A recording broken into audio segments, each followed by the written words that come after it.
On poursuit bien sûr en compagnie de Luc Boudreau. Ça va bien aujourd'hui? Oui, très bien, François. Écoute, on va y aller rapidement. On a quand même pas mal de stock. On y va avec les Saguenayens qui ont eu 2 points sur 4 en fin de semaine. Oui, les Saguenayens jouaient 2 matchs à la maison. Le premier, vendredi soir, face aux puissants Cataractes de Shawinigan et Samuel Girard. Quand même devant une bonne foule de 2600 personnes. Malheureusement, défaite de 2-0 des Saguenayens. Donc, un match quand même qui s'est bien disputé. Par contre, les leaders des Saguenayens peut-être auraient pu en donner un petit peu plus, selon moi. Mais par contre, un bon match des côtés, c'est quand même une bonne formation du côté des Cataractes. Par contre, on s'est bien repris samedi, contre les Highlanders de Charlottetown. Victoire de 4-2. Noah Bushnell, Dimitri Zoukhanov, Frédéric Allard et Ryan Verbeek ont compté pour les Saguenayens. C'est un excellent match également du gardien, là, Xavier Potvin, avec 30 arrêts. Pour les Saguenayens, les prochains matchs, jeudi cette semaine, donc 27 octobre, face à l'Océanique de Rimouski à 19h30 au centre Georges Vézina. Vendredi, au centre Henri-Léonard de Bécomo face au Drakkar de Bécomo. Et on revient au centre Georges Vézina à 16h, toujours contre les mêmes Drakkars. Donc dimanche prochain, je crois que c'est le 30 octobre pour le prochain match des Saguenayens. Donc 2 matchs à la maison cette semaine et un match à l'extérieur.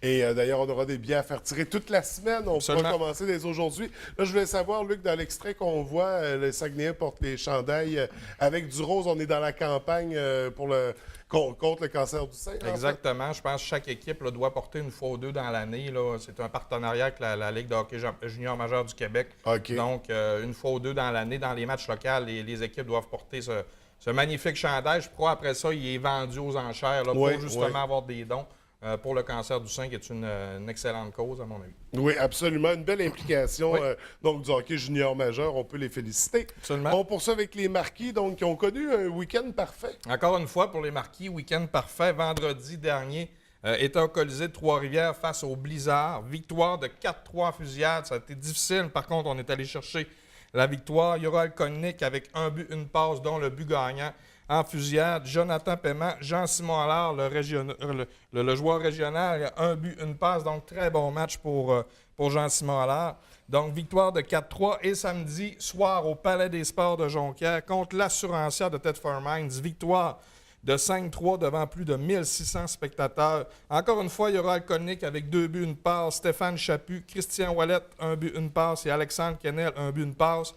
Fort à parier que Yoral Konik va être le joueur de la semaine dans la Ligue nord-américaine de hockey. À mon avis, on va savoir ça probablement aujourd'hui. Et les prochains matchs des Marquis, vendredi soir sur la route face aux 3L de Rivière-du-Loup. Et on revient le lendemain, donc, dans le jargon du hockey, on dit home and home. Samedi 29 octobre, 19h30, cette fois-ci au Palais des Sports de Jonquière contre la même équipe de Rivière-du-Loup. Donc, à surveiller en fin de semaine. Pour les élites, ça a été un week-end assez difficile. Oui, c'était difficile. Les élites, leurs 2 matchs étaient à Rivière-du-Loup face aux Albatros du Collège Notre-Dame. Samedi, défaite cinglante de 9-1 pour les élites. Seul Marc-Antoine Gagné a compté dans la défaite. Et dimanche, toujours face à la même équipe. Autre défaite plus honorable, par contre, de 5-3. Mathieu Bouliane, Marc-Olivier Tremblay et Hugo Savinski ont compté dans la défaite des élites. Et pour les prochains matchs, encore une fois, on joue un match de semaine, jeudi 27 octobre à 19h au Foyer des loisirs face au Blizzard du Séminaire Saint-François. Et dimanche sur la route, encore une fois, un home and home, toujours face au Blizzard du Séminaire Saint-François à Saint-Augustin. Donc, 2 matchs cette semaine pour les élites. Je suis convaincu qu'on va se reprendre du côté de la troupe de Steve Thériault. On se le souhaite. Oui. On va parler des Janois d'Alma. Donc, un match, une victoire. Oui, un seul match ce week-end à la maison pour les Janois. Victoire de 4-2. Mathieu Blanchette avec un tour du chapeau, 3 buts. David Alexandre Simard a complété le pointage dans la victoire. Petite note au niveau des Janois. Marc-Antoine Massé des Janois a récolté la 3e étoile dans la Ligue collégiale masculine avec 5 points, dont 3 buts et 2 passes dans la dernière semaine. Et depuis le début de la saison, Marc-Antoine Massé a récolté 16 points. Donc, excellent début de saison pour ce jeune des Janois. Les prochains matchs, samedi 29 octobre prochain à 14h au centre Mario Tremblay d'Alma face aux Dragons du Collège La Flèche. Et dimanche 13h, toujours encore une fois au centre Mario Tremblay contre les Patriotes du Cégep Saint-Laurent pour les Janois. Donc 2 matchs à la maison pour eux. On va parler du national, en fait des équipes nationales de l'abbé. Donc, quelques résultats de la dernière fin de semaine. Oui, samedi, là, pour le midget, en fait, on débute avec le midget. Samedi, victoire de 2-1 en prolongation face au Saguenay de Chicoutimi. Donc, excellent match. Les prochains matchs ou le prochain match local, là, en fait, 2 prochains matchs locaux pour le National Midget. Samedi, 15h10 et 20h. Donc, 2 matchs dans la même journée parce qu'on joue contre les Vikings de Bécomo. Quand eux descendent, viennent jouer, comme dans... En tout cas, moi, ça m'est déjà arrivé de jouer 2 matchs contre eux. Nous autres, Bécomo ne faisait pas partie de notre... Non, de notre... Ça allait arriver une année, puis après ça allait arrêter. Puis là, ils sont revenus, là, depuis quelques années. Tant mieux, parce que c'était du haut calibre. Oui, surtout si je me souviens bien, à Bécomo, ça jouait fort. Oui, puis à Sept-Îles aussi. Hein? C'était pas évident de jouer là-bas. Donc, les 2 matchs au centre Jean-Claude Tremblay de l'Abbé. Pour ce qui est du Bantam, verdict nul là, de 4-4 contre les Patriotes de Saint-Bruno. Et dimanche, autre match nul de 1-1 face au Sable de Roberval dans un match avec une controverse. J'ai vu des photos, parce que des parents ont pris des photos sur le but. On voit la rondelle rentrer dans le filet et ressortir vraiment sur les photos. Je les avais. Je ne sais pas si Martin est capable de les montrer, mais c'est ça. Le but était bon, donc on aurait...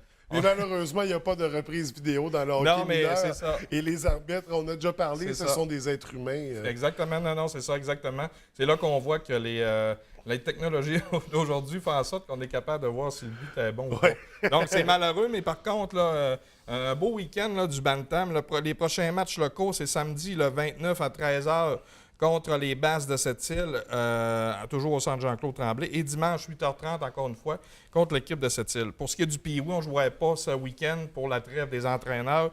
Match locaux, samedi, 17h50 face à Sept-Îles. Dimanche, 14h40 face aux Bulldogs. Et pour ce qui est de la Tôme, les matchs locaux, un match week-end au centre Jean-Claude Tremblay. Dimanche, 13h15, ils affrontent les Orioles de Jonquière.